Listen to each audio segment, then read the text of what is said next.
Hello everyone and welcome to another edition of RD Audio. My name is Sam Byers. I'm a researcher developer within the research and development team. I focus mainly on training life science postgraduates because life science is my background. But today I'm joined with Lucy, who is from Careers, and I will let Lucy introduce herself to you. Hi everyone, my name's Lucy and I'm one of the careers advisors here in the Cambridge Careers Service. I predominantly work with students from life sciences, but also those who are interested in careers in the arts and heritage sectors as well. So I do see a really broad range of students, all the way from undergraduates through to those who've done PhDs and moved on from the university as well. So lots of experience in a variety of areas.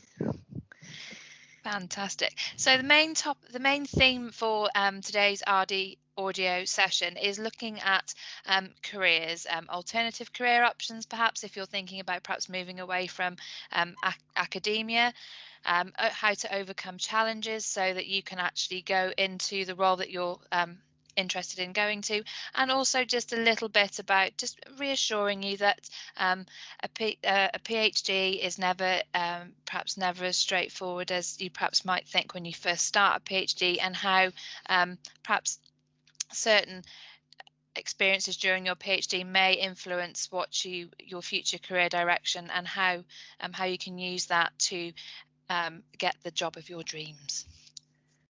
Okay, so we'll start off by looking at how we go about exploring alternative career options.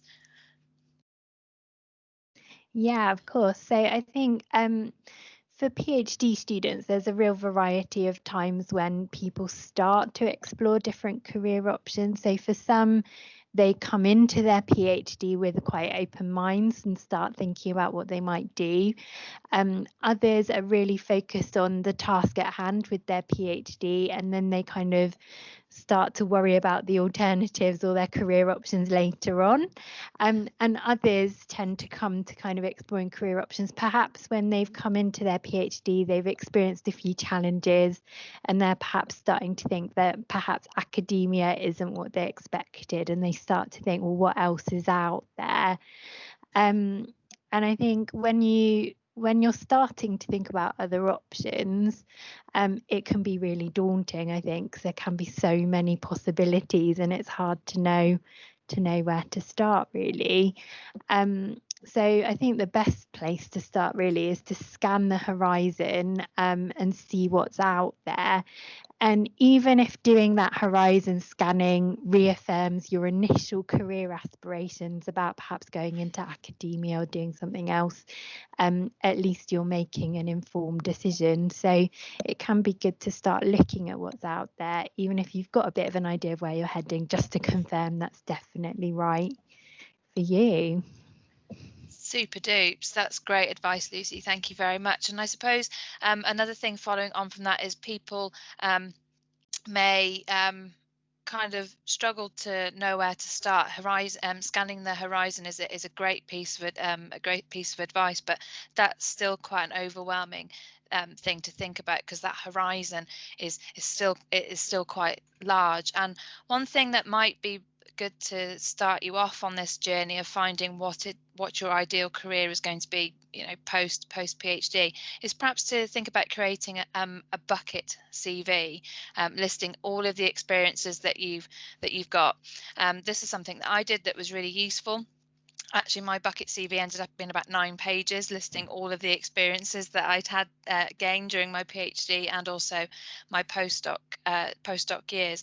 It didn't look very pretty, I have to admit that. It was mainly bullet points. So don't worry about it if you're going to be using this as a technique to start your career search off. It's just for your eyes only, but list all of the experiences, perhaps papers, conferences that you've been to and presented. Perhaps you've been awarded Best Poster Prize. Perhaps you've got travel grants. All those types of things that you've gained. Also, technical experience as well. So, what research methodologies have you gained? during your PhD. It might be that you're efficient at doing a PCR reaction, for example, or it may be that you're really efficient at establishing databases, because part of your PhD was putting together a database. All of those types of skills, again, put them in that bucket CV, and this will help you then to just think about what skills you've got and how they perhaps fit some of the career choices that you might be thinking of, and that will allow you to perhaps identify areas that you might need to brush up on in terms of skills training. Yeah, absolutely. I always say when it comes to exploring your career options, the best place to start is looking at all the data you have about you and your experiences so far. So that's where the bucket CV is really helpful, because you get all of that information out of your head and onto a piece of paper, and you can start looking at it. And another tip is to actually think about what you liked and disliked about different experiences on your bucket CV as well. Which of those variables you might like to take forward in your future career, which ones you never want again, and it'll give you a few criteria to start considering different options against, so you know what you kind of like, what gets you going, and which things actually you find quite demotivating and difficult, and then you know what you are and aren't looking for in your next steps.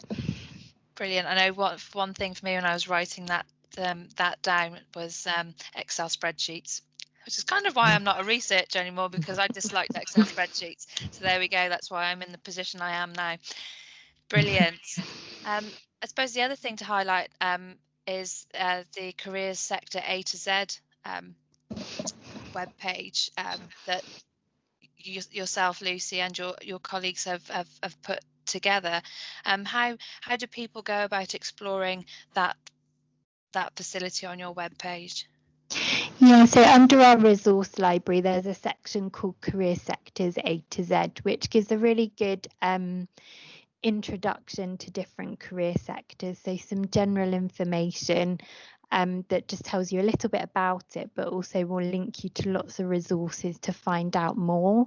And part of that will also include things like recordings of the panels and events that we've done within the career service, or in conjunction with other people in the university as well, to help you explore those different careers.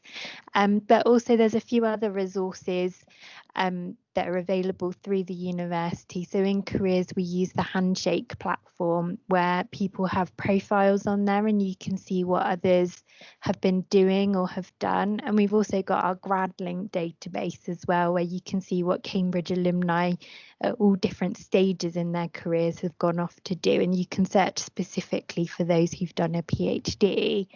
But also tap in, if you're a bit later on post-PhD, into some of the stuff that's available from the Postdoc Academy as well, because they're often hosting lots of different events, panels, and particularly if you're interested in academia, there's lots of support there for moving forward in your career. And Sam, I understand they've got a mentoring program as well. Yes, they do. So all of the information regarding to the mentoring scheme can be found on the Postdoc Academy web page within, if you go into the Cambridge web page and search Postdoc Academy, all of the information that's there to support postdocs on their career pathway at Cambridge is there, and they're a lovely team as well, which are more than happy to help with any questions that you might have about what it is to postdoc, particularly at the moment as well. What does it mean to be a postdoc, and how do you hit the ground running and make your postdoc years as successful as they can be?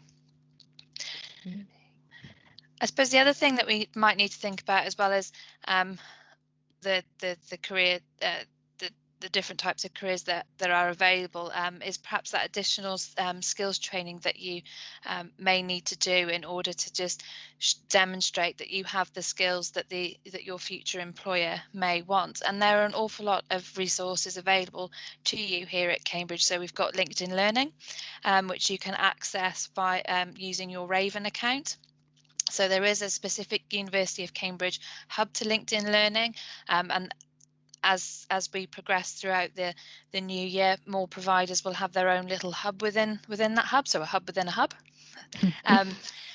with things that are recommended for that particular department. So for careers, for example, will have a section, research development have a section, and postdoc academy, as well as PPD as well.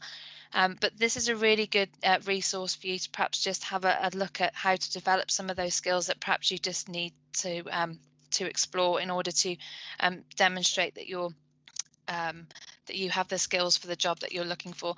The good thing about LinkedIn Learning is that they're bite-sized chunk videos, so they last no more than 2 or 3 minutes. So you can perhaps do them in between an experiment, or while you're having a lunch, or in between meetings.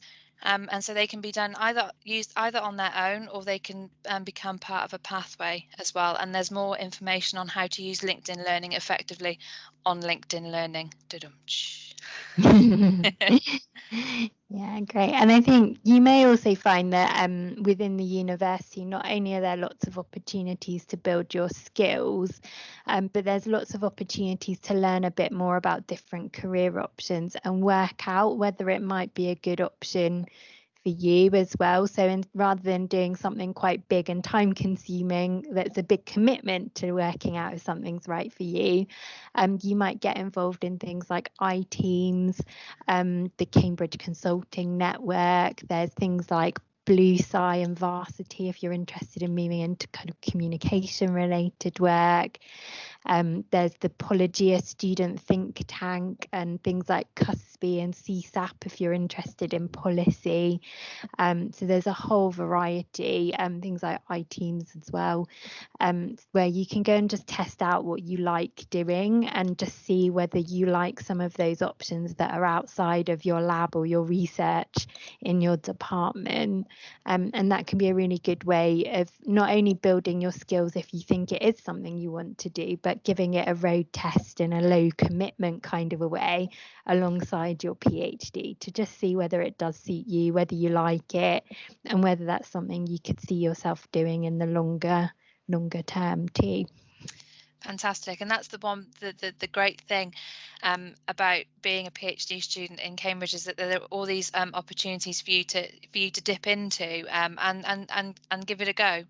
If you don't like it, you haven't lost an awful lot of time in the grand scheme of things, and that's going to help you to come to a more informed choice about what it is in terms of a career you want to go into. I suppose there's one thing that we do need to mention is we do appreciate, I certainly do, having done a PhD, there are not enough hours in the day, and we're sitting here and we're saying to you, you need to be thinking about your career and your skills development, and I'm sure you're thinking, but when am I going to fit this in as well?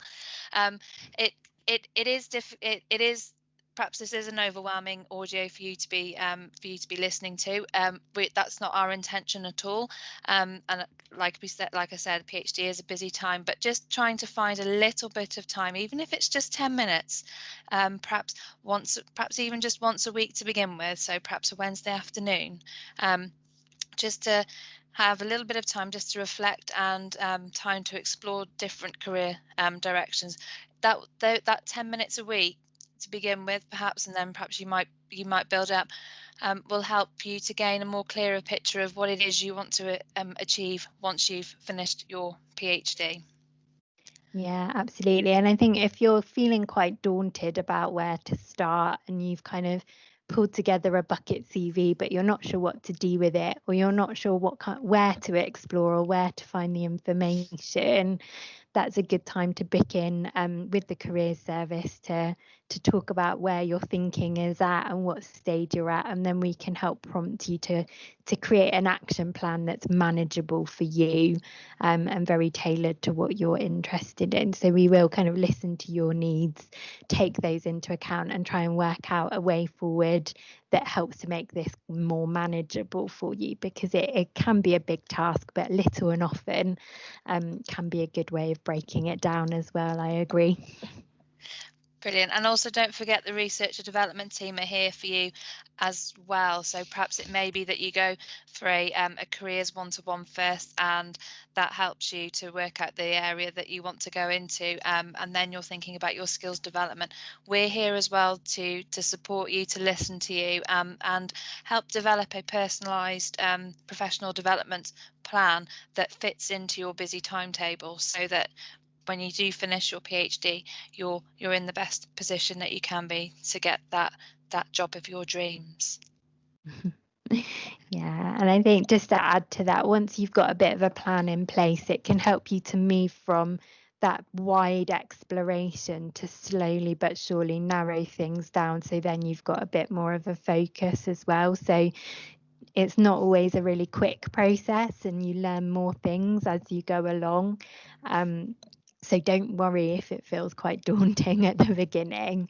Once you've got a bit of a plan and you know who to contact for support, that can make it a lot more manageable and help you move through those stages as you go along as well. Fantastic. Well, I hope that everybody's found this audio interesting and useful. If you want to get in touch with myself, please feel free to drop me a line. My email is sb2251@cam.ac.uk. Yeah, and if you want to get in touch with the careers service, you can do that via Handshake. So sign up to Handshake, and you can get in touch with us at the inquiries@cam.ac.uk, and our that should be inquiries@careers.cam.ac.uk, and our information team will be able to direct you to helpful resources or advise you on booking an appointment and which type of appointment might work for you. Brilliant. Thank you ever so much, Lucy, for taking the time to talk with me today. We wish you all the very best, and we look forward to speaking to you all again soon. Yeah, good luck with your career exploration and your PhDs, and hopefully we'll see you in the career service.